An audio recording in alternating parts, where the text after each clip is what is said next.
మౌనము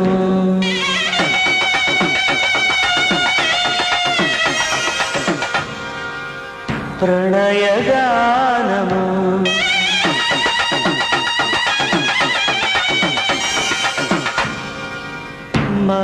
మనసుదానము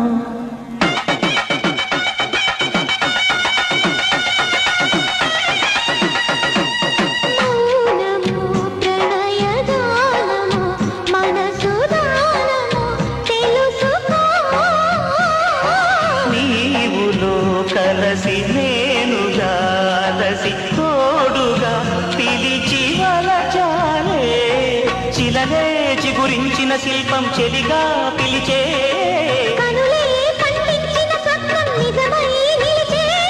నేడు మన మమతల చరితల మనకు తెలుసుకోవా మౌనము